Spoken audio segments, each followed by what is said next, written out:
강혜신의 오늘의 미국.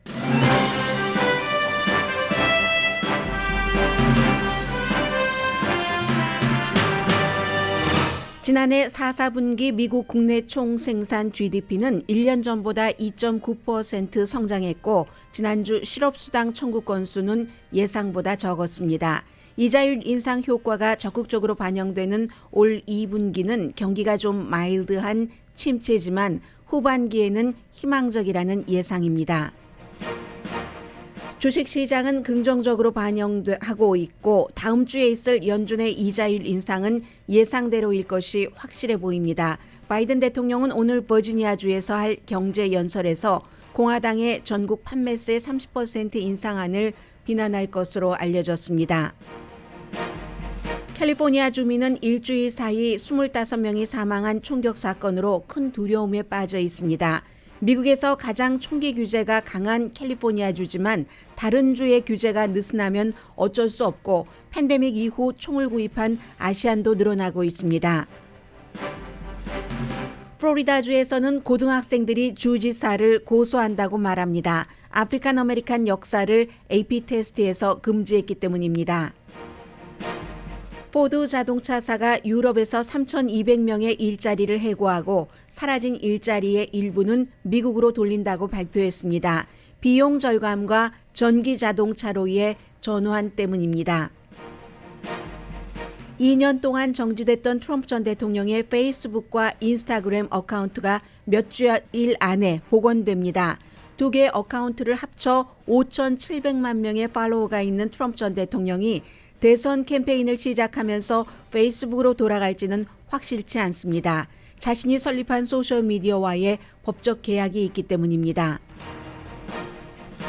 프란치스코 교황이 동성애는 범죄가 아니라 인간 상태, 인간 조건이라고 말하면서 주교들에게 그들이 교회에 오는 걸 환영하라고도 했습니다.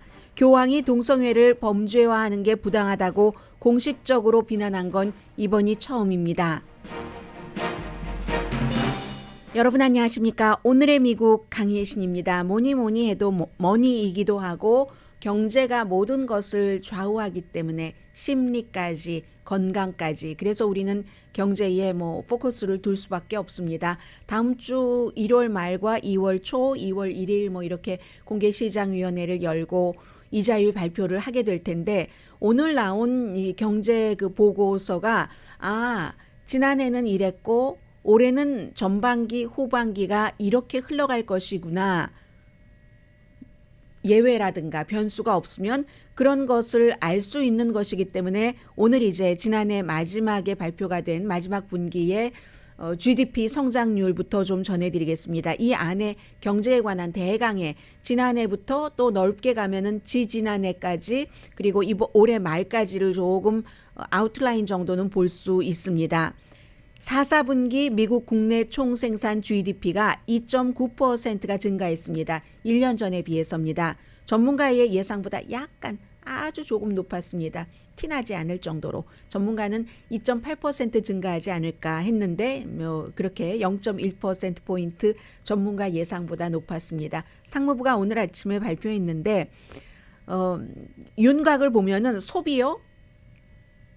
분기별로는 4, 4분기가 3, 4분기보다는 약했지만 그래도 긍정적입니다.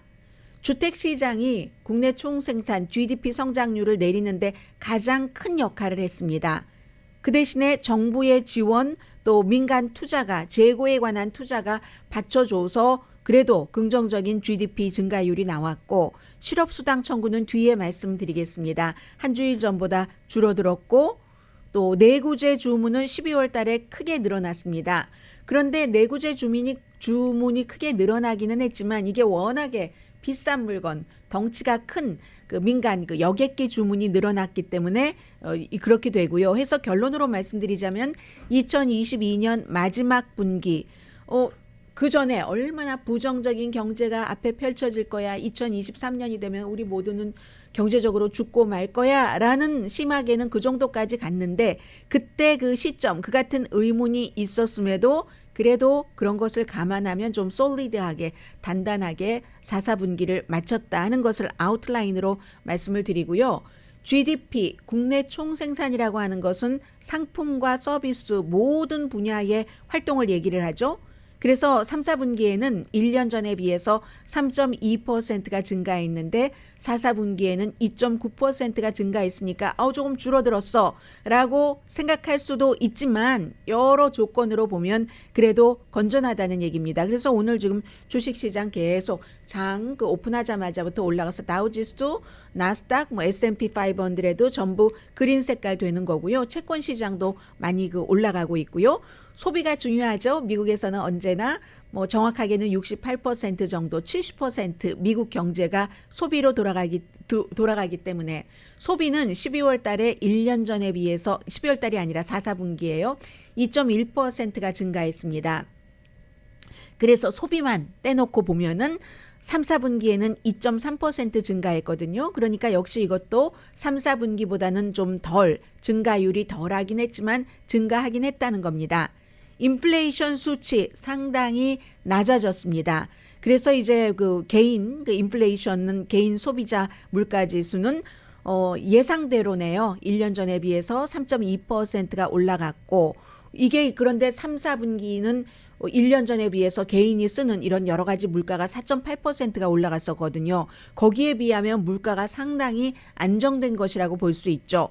식품과 에너지를 빼면은 그러면 이제 소비자 물가 오른 것은 1년 전에 비해서 3.9%, 전분기 3, 4분기에는 4.7%였는데 말하자면 우리가 그냥 흔하게 말하는 인플레이션이 4, 4분기에는 4.7%에서 3.9%로 핵심 식품과 에너지를 빼면 그렇게 되니까 인플레이션은 좀 어느 정도 괜찮다 하는 게 되는 겁니다.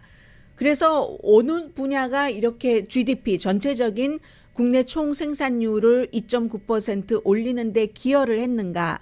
민간이 재고 물건을 조금 이제 좀 더 우리가 여유가 있어도 되겠어. 그런 분야에 투자를 많이 했고요. 정부도 지출을 했고 부동산 시장은 구분이 됩니다. 상업용과 주택.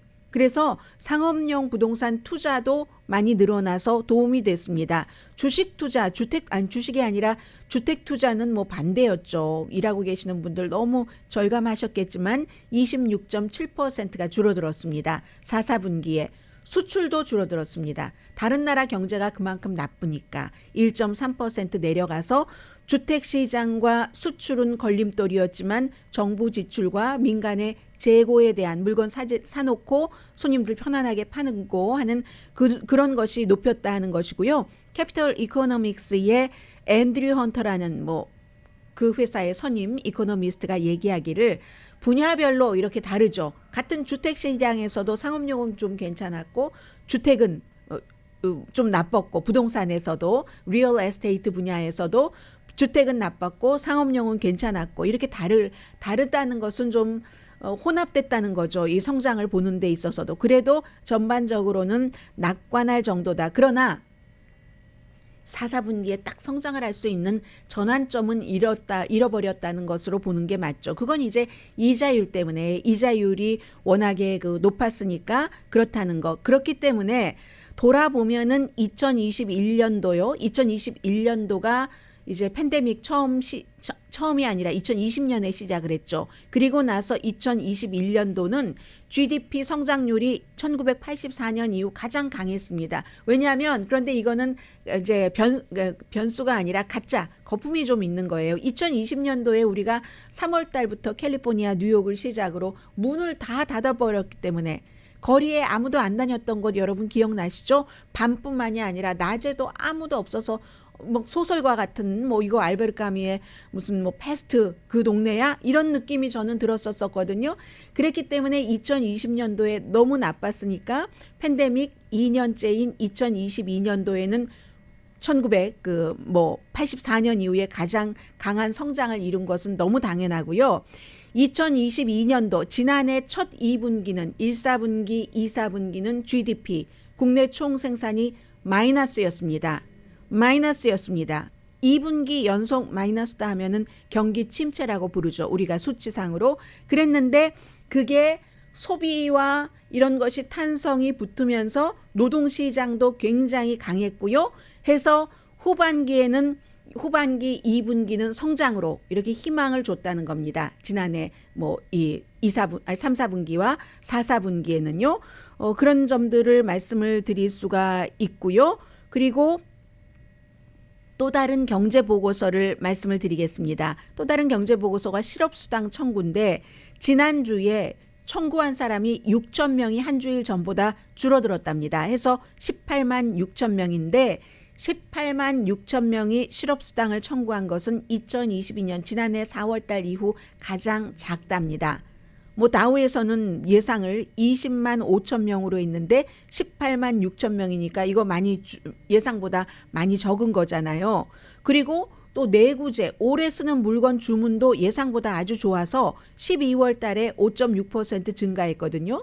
내구재 하면은 보통 날마다 쓰는 필수품보다 물건값이 비싼 거잖아요. 전문가들은 2.4% 증가하지 않을까 했는데 내구재 주문이 5.6%가 증가했습니다. 이게 역시 맨 앞에 말씀드렸던 올해 쓰는 교통에 있어서의 항공기, 보잉 여객기를 주문이 많이 늘어났다는 겁니다. 그거 빼면은 뭐 0.1% 내구재 주문은 줄어들었다고 할 수 있는데 워낙 가격이 큰 게 덩치 큰 게 쫙 들어가 주니까 5.6%가 증가한 것으로 나옵니다. 그래서 대체적으로는 비교적 강한 데이터이지만 그렇지만 대부분의 경제 전문가는 올해 상반기에는 경기 침체가 있다고 예상을 합니다. 왜냐면요. 지난해 3월부터 봄부터 시작된 이자율 인상이 지금 인플레이션을 조금 잡고는 있어요. 잡고는 있는데 워낙에 이자율 인상으로 인한 인플레이션을 잡는 것은 기간이 오래 걸립니다.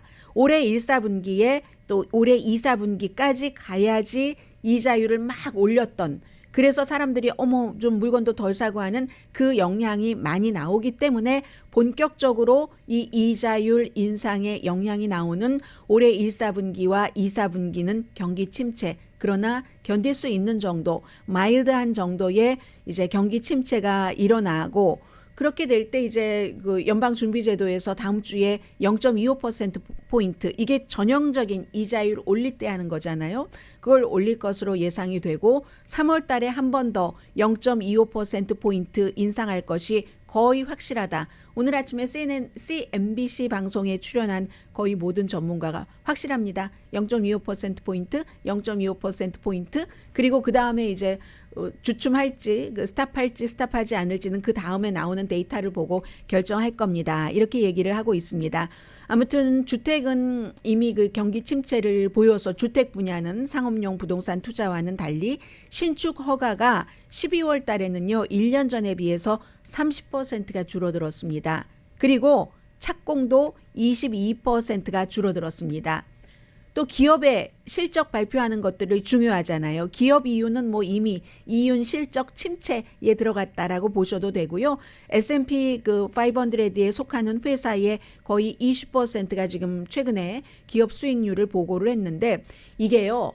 매출은 4.1%가 늘어났답니다.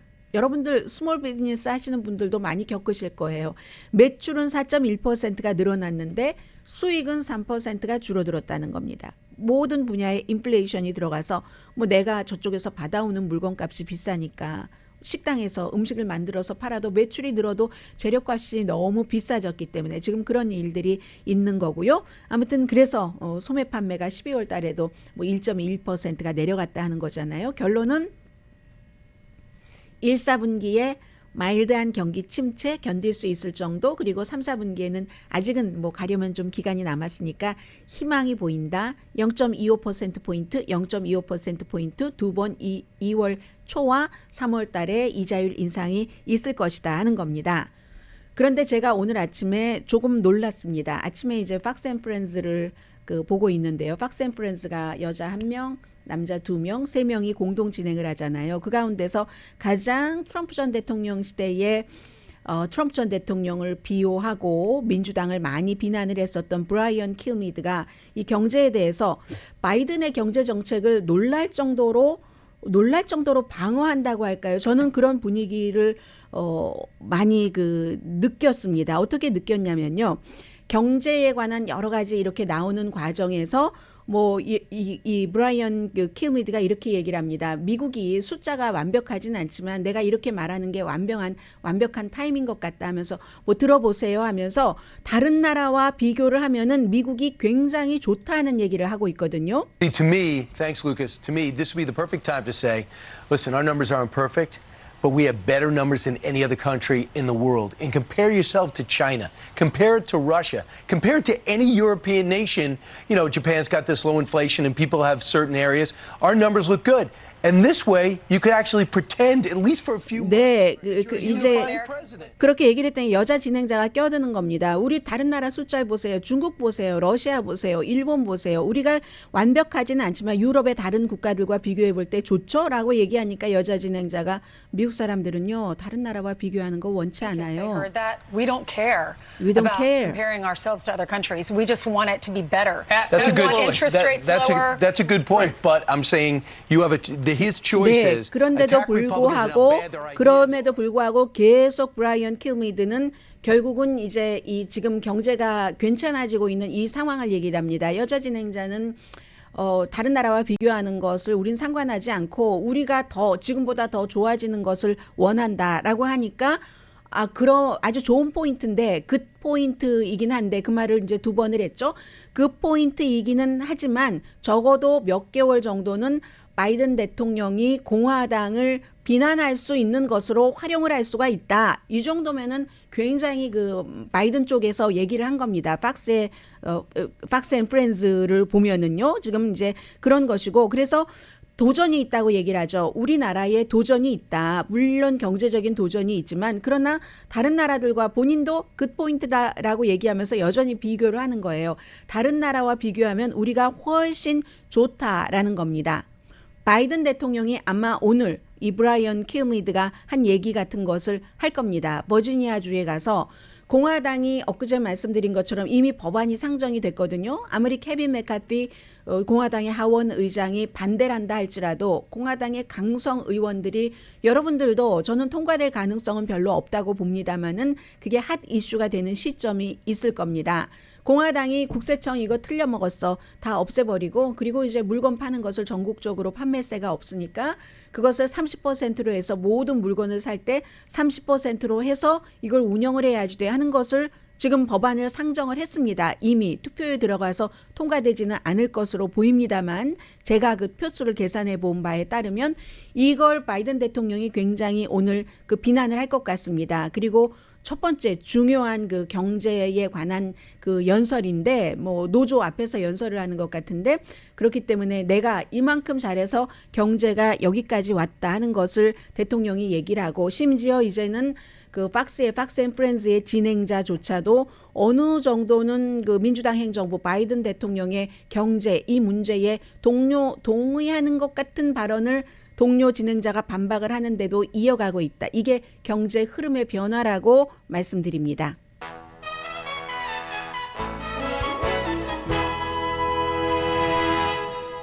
그러니까 제가 최근에 여러분들께 경제 뉴스를 전해드릴 때 항상 마음속에 뭐가 있냐면 경제가 나쁜 것을 우리가 바꿀 수는 없습니다. 컨트롤하기가 힘듭니다.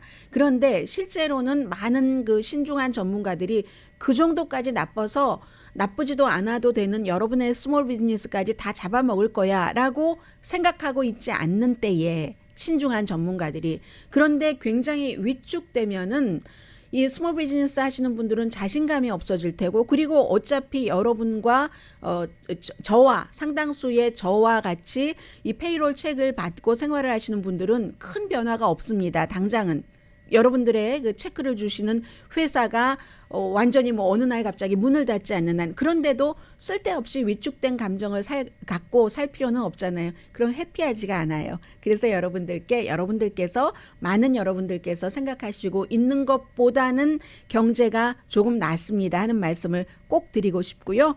잠시 뒤에는 캘리포니아주의 이 총격 사건이 캘리포니아 주민들에게 주는 마음 그리고 뭐 여러 가지가 있지 않겠어요? 그리고 캘리포니아주와 저쪽 떨어진 너무 성격이 다른 플로리다주에서는 이제는 미국에서 어린아이가 총만 갖는 것이 아니라 이제 고등학생들이 주지사를 고소하는 그런 움직임 준비를 하고 있다고 하니까요. 이 모든 것들은 사실은 분열 때문에 생긴 문화 전쟁 때문에 생긴 것이기는 한데요. 총도 마찬가지로 문화 전쟁이기도 하고요. 잠시 뒤에 전해드립니다.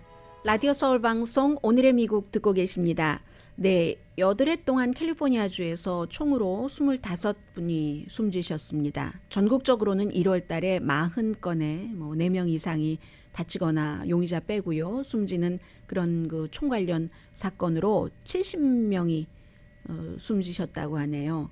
그런데 이제 캘리포니아주의 경우는 로스앤젤레스 인근에서 완전히 대도시, 우리도 뭐 유명한 레스토랑 있잖아요. 그쪽 꼭대기에. 그래서 이제 그 몬트레이 그 파크도 있고 그런가 하면은 정말 작은 코스탈이지만 농장이 있는 버섯 농장에서 해프문 베이에서도 또 오클랜드에서도 있었고요. 오클랜드 주유소에서 한 사람 18살 숨지고 또 뭐 몇 사람 지금 부상 당했는데 그 범인은 아직 체포되지 않았습니다. 경찰은 여러 명일 것으로 보고 있고 그런가 하면은 또 한 군데에서 있었죠. 뭐 그 고센 중부의 작은 그 마을에서 뭐 5대의 가족들이 뭐 72세 되신 분 잠자다가 숨졌고 10개월 뭐 유아가 총에 맞아서 뭐 이렇게 해서 모두 25분이 숨지신 겁니다. 몬트레이 경우는 지금 용의자가 스스로 이제 목숨을 끊었지만 그 용의자의 총에 맞은 11사람, 그 댄스홀에 있었던 사람이 용의자와 아는 사람들이 아니랍니다. 그러니까 첫날 그 LA 타임즈에서 jealousy라는 단어 하나를 쓰고 기사를 보면 뭐가 jealousy인지 불분명하게 썼었던 그런 것들에서 딱 그 고착되는 게 아니라 이게 뭐가 원인이었지 하는 것을 아직 모르겠다는 얘기입니다. 몬트레이 파크의 그 사건은. 그리고 이제 그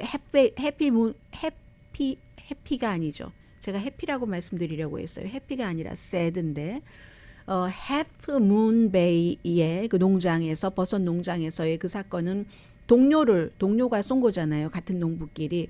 어제 이제 인정신문에서 정식으로 기소가 됐고요.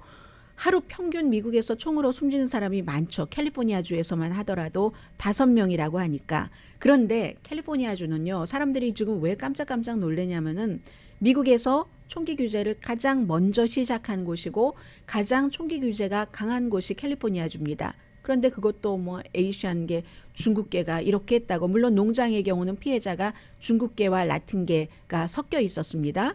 우리 몬트레이 파크의 그 댄스 홀에서는 뭐 차이니스 아메리칸이지만 군 스타일의 살상 무기를 처음으로 금지한 주가 캘리포니아주입니다. 그것도 1989년까지 거슬러 올라갑니다. 그러니까 당연히 이런 규제를 강화하니까 최근까지만 하더라도 이 미국 평균보다 주민들이 총기 범죄로 인해서 희생되는 그 숫자가 줄어들었죠. 그리고 분명한 것은 공화당 주보다 작습니다. 루이지아나라든가 무슨 뭐 미시시피라든가 이런 주는 공화당 주라고 제가 말씀드린 곳은 총기 소지가 훨씬 자유로우니까 캘리포니아주보다 규제가 강하지 않고 민주당이 총기 규제를 아무리 강하게 해도 다른 주가 느슨하니까 예를 들어서 애리조나가 느슨하잖아요. 네바다주도 좀 느슨하고 하니까 자동차 타고 가서 뭔가 뭐 총알을 많이 사가지고 온다던가 아니면 고스트 건도 늘어나는 겁니다. 시리얼 넘버가 없어서 집에서 만든 그런데 뭐 성능은 비슷한 그런 총. 왜 최근에 드라마 카지노에서 누구죠? 그 주인공이 손석구 맞죠? 이거 발각되지 않는 총이지 하고 사잖아요. 어둠의 거리에서. 그런 것처럼 고스트건이 캘리포니아주에도 많이 들어옵니다. 다른 주들이 느슨하기 때문에 연방 차원에서는 정치 싸움을 하고 있죠. 조지 부시 전 대통령이 지명을 해서 판사가 된 연방 판사가 캘리포니아주에 있습니다. 로저 베니테즈라는 연방 판사가 캘리포니아주에서도 법은 만들어져 있는데 강력하게 이게 케이스 바이 케이스로 들어가면 이 사람이 그냥 판결해서 그냥 다 내쳐버리고 말거든요. 이게 이제 정치화된 거고 연방 대법원은 더 정치화됐다고 얘기하는 사람들이 많습니다. 전국 총기협회가 트럼프 전 대통령 때 아주 굉장히 힘이 강해졌죠. 왜냐하면 트럼프 전 대통령이 미국 대통령으로서 최초로 전국 총기협회 2개가 있는데 하나요. 더 유명한 NRA.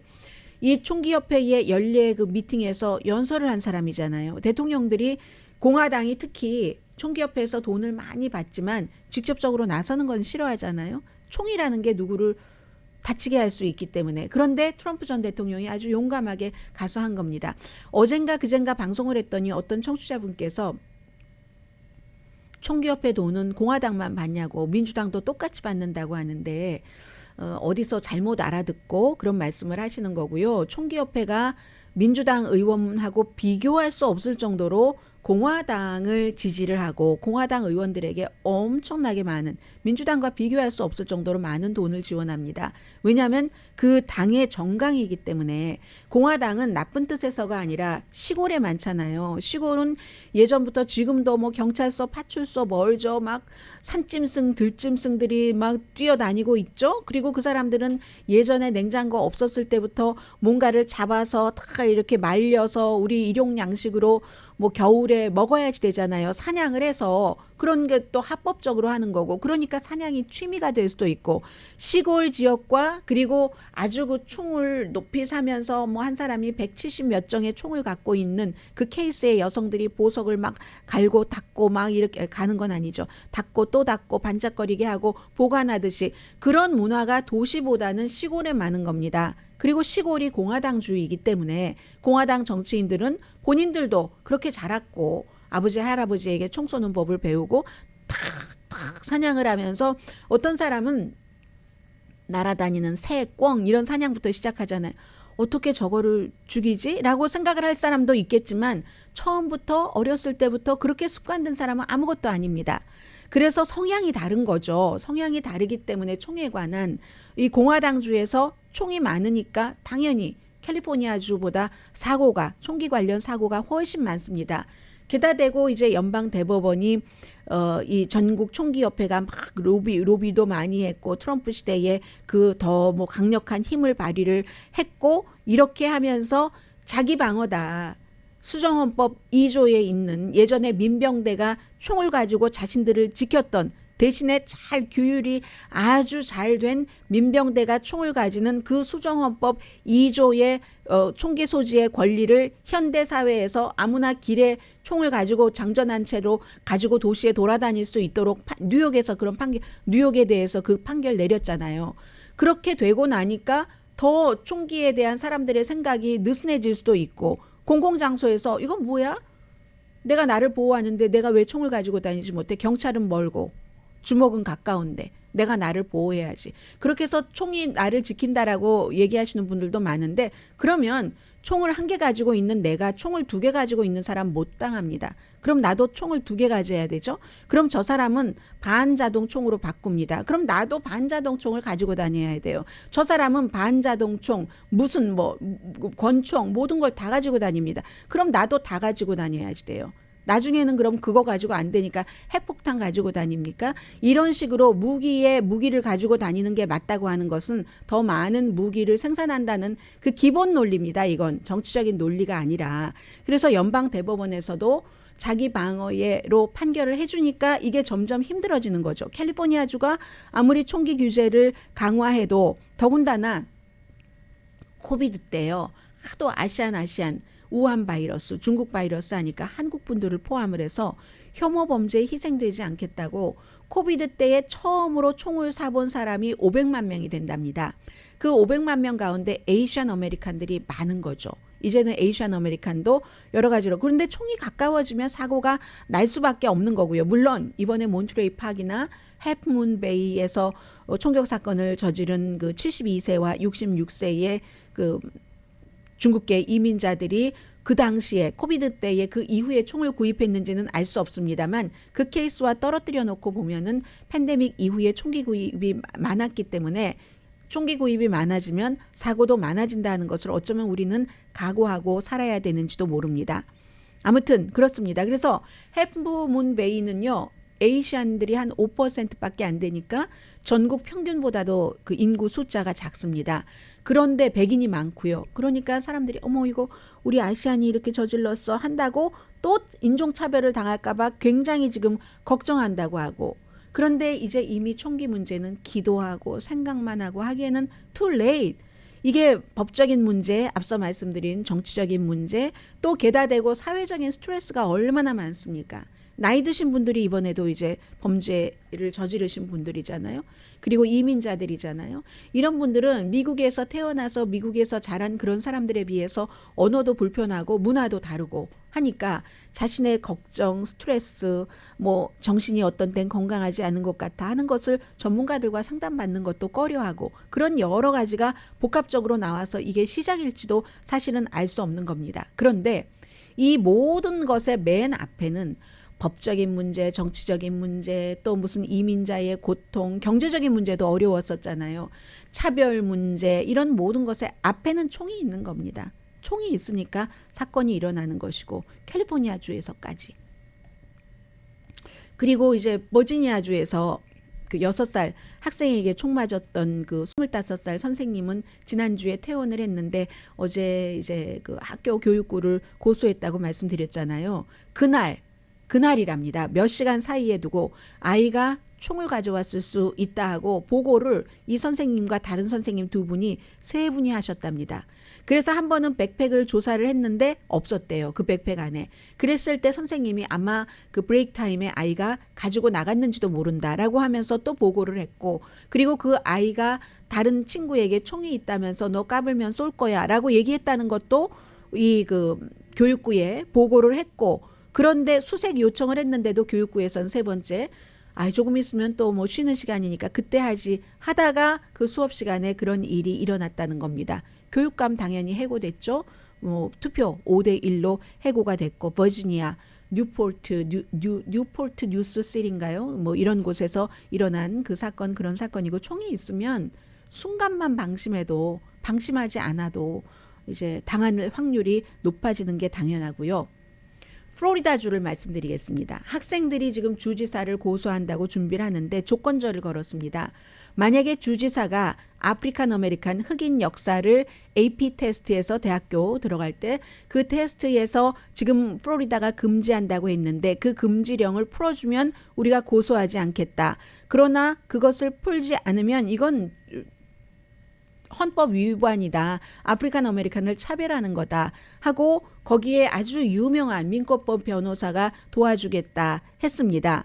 아주 벤 클럼프라는 그 아프리칸 아메리칸 유명한 민법법 변호사잖아요. 3명의 학생들이 AP 여기에 대해서 이 AP 클래스에서 아프리칸 아메리칸을 넣은 게 얼마 되지 않고 지금 시범으로 많이 늘어나고 있는데 플로리다주에서는 왜 이걸 금지시켰는가? 왜 비교 인종 이론이라는 게 있잖아요. 그런데 아프리칸 아메리칸 여기에는 뭐 비교 인종 이론 이런 것들이 들어가면서 백인이 흑인을 뭐 학대해서 하는 것들이 근거 없이 막 가르쳐진다는 겁니다. 그런 것들을 가르치는 것은 가치가 없다. 교육적인 가치가 없다 하는 것이고 칼리지 보드에서 이 아프리칸 아메리칸 흑인 역사를 승인을 했을 때는 그랬을 때는 여러 가지 증거의 바탕으로 한 것을 가르치는 그 커리큘럼을 가지고 공부를 해서 시험을 보라는 거잖아요. 그래서 이제 이게 문제가 돼서 결국은 이제 전에는 그러면 정치인들 막 성인들이 했는데 고등학생들이 직접 이제 그 원고로 플로리다 주지사를 고소를 하겠다고 지금 얘기를 하고 있는 거고요.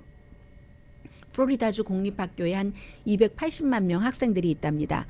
그런데 그 학생들 가운데 상당수는 그 아프리칸 아메리칸 학생들일 테고요. 수십 개 주에서 인종과 역사를 포함한 다양한 주제. 이건 이제 날이 갈수록 코리안 아메리칸에게도 굉장히 영향을 미치는 이슈가 될 수 있잖아요. 근데 그게 또 어퍼머티브 액션과 연결해서 요즘은 뭐 SAT나 AP 자체를 안 보는 곳도 많지만 기본적으로는 뭔가 소수 인종들은 아프리칸 아메리칸이 됐건 뭐 히스패닉이 됐건 에이션 아메리칸이 되었건 그들이 이 나라에 와서 기여를 하고 있었던 많은 것들을 다른 사람들도 알아주기를 원하죠. 그런 것들을 학교에서 정식으로 배우기를 원하는 것이기 때문에 이게 꼭 아프리칸 아메리칸에 관한 흑인 역사에 관한 문제만은 아닙니다. 코리안 아메리칸에게도 할 수 있고 그리고 아프리칸 아메리칸이 그런 식으로 이제 예를 들어서 그들의 역사를 배우는 것을 방해를 받는다면 코리안 아메리칸도 마찬가지일 수 있어요. 지금은 K-팝, K-컬처, K-드라마, K-화장품 때문에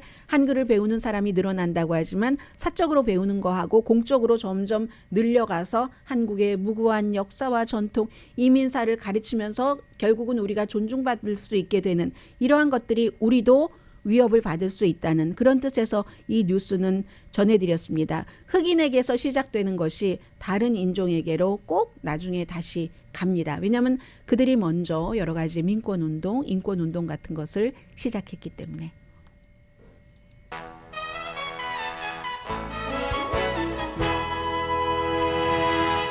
라디오 서울 방송 오늘의 미국 듣고 계십니다. 네, 포드 자동차는 이건 추세입니다. 그리고 한때 몇 년 전에 2년쯤 됐나요? 한국에서도 굉장히 이슈가 됐었는데 포드 자동차사가 유럽에서 3,200명의 일자리를 해고하고 사라진 일자리의 일부는 미국으로 돌린다고 발표를 했습니다. 비용 절감 당연히 들어가고요. 전기 자동차로의 전환 때문입니다.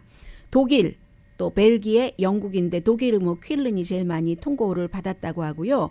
제품 개발과 행정부서에서 전부 해고를 하는데 유럽에서는 지난 몇 년 동안 계속 줄여왔습니다. 전기자동차 때문에. 그런데 전기자동차는 한국의 경우는 완전 문 닫을 때 그곳이 전기자동차를 만드는 곳이 아니었잖아요. 그런데 유럽의 경우는 전기자동차를 만든다 할지라도 전기자동차는 일반 자동차를 제조하는 것보다 그 인력이 간단하니까요. 배터리만 있으면 되니까 40% 전통적 모델의 자동차를 만들 때보다 적게 든답니다. 그러니까 감원을 할 수밖에 없는 것이고 영국에도 무슨 디젤 엔진을 만드는 그런 공장 런던 인근에 있는데 직원이 한 7,000명 된다고 하는데 그리고 또 한 군데 웨일즈에 있는 엔진 공장은 지난 2020년 9월 달에 한국과 비슷한 때 같은데요. 문을 닫았습니다. 1,700명의 일자리 잃어버리게 하면서 어쩔 수 없는 추세라는 겁니다. 2030년경에는 모든 자동차, 유럽연합에서 파는 포드 모든 자동차는 전기자동차가 되고 2035년이 되면 포드 프로 커머셜 자동차도 전기자동차가 됩니다. 개발, 판매에 모두 영향을 미치는 거고 원래의 구조대로 전통적인 자동차 만들던 구조대로 할 수가 없으니까 사람에게도 영향을 미치는 거죠.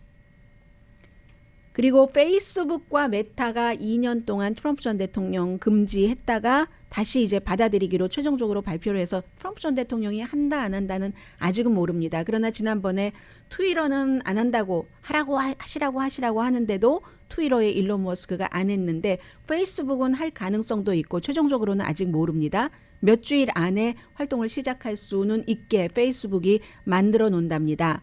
페이스북도 2년 사이에 이름이 메타로 바뀌었고 그런데 이제 그 2년 전에는 의사당 폭동 사건 막 거짓말을 퍼뜨리면서 그런 사건을 일으키게 했다 해서 그때 페이스북뿐만이 아니라 이 트위터도 그때였고 유튜브도 다 트럼프 전 대통령을 블럭시켜 버렸는데 그랬는데 이게 이제 처음에는 영원히 금지한다고 했다가 나중에 2년 보고 하겠다 해서 2년 뒤에 지금 다시 문을 여는 거잖아요. 문을 열어주는데 페이스북 측에서는 우리가 새로운 가이드라인이 있기 때문에 문을 열어주는 거다. 왜냐하면 일부는 다시 문 열어주면은 또 막 선동하고 아주 시끄러울 거야. 뉴스가 이렇게 얘기를 하는데 페이스북은 새로운 가이드라인으로 위반되는 본인들의 정책에 컨텐츠를 올리면 삭제할 수도 있고 심각성에 따라서 1개월, 2개월 중지시킬 수도 있다. 활동을. 그리고 공유 버튼을 없애버릴 수도 있고 등등의 얘기가 있다는 겁니다.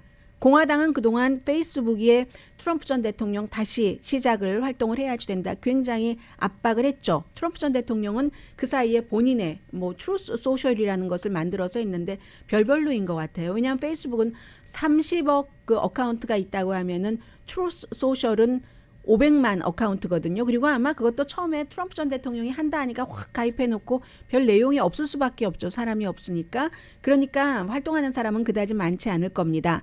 그래서 트럼프 전 대통령이 이제 선거에 나간다고 하면서 활동을 다시 할 수가 있는데 왜냐하면 페이스북이요. 메시지만 주는 게 아니라 트럼프 전 대통령 막 기금 모금도 거기서 너무 많이 했고요. 페이스북에 트럼프 전 대통령도 광고비를 써가면서 개인 돈은 아니지만 기금 받은 것으로 쓰면서 하니까 그렇지만 그 광고를 해서 또 기금 모금 많이 했거든요. 그러니까 일부는 페이스북이 이제 또 돈 벌려고 하네 이런 비난을 민주당 쪽에서는 하고 있는 것이고 공화당은 해야지 된다. 이 30억 명 어카운트가 있는 데다 안 하면 어디로 가느냐 하는데 트럼프 전 대통령은 뭐를 올리려면 트루스 소셜이라는 거와 계약이 이렇게 다 돼 있기 때문에 6시간 먼저 올려야지 된답니다. 그쪽에. 아니면 이제 법적으로 소송을 당하는 거죠. 그래서 모든 것을 감안해서 어떻게 처리할까 이게 굉장히 그 이슈가 되고 있고요. 저는 또 하나 궁금한 게 있습니다.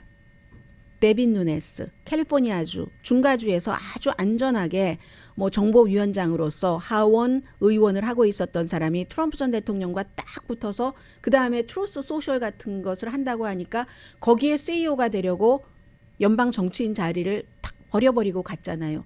그 사람은 트루스 소셜의 그 미래가 트럼프가 다른 소셜 미디어에 활동하면서 흐지부지 된다면 어떻게 되는 거죠?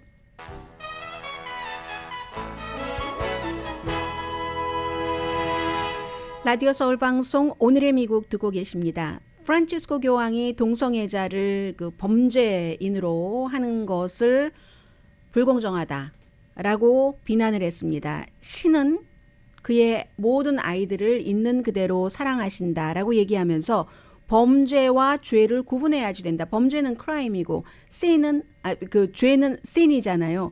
동성애는 범죄가 아니다. 동성애가 범죄라면 동성애자들에게 관용을 베풀지 못하는 자비심이 없는 사람도는 죄다, sin이다 이렇게 표현을 했습니다. 그러므로 동성애를 범죄화하는 것은 부당하다.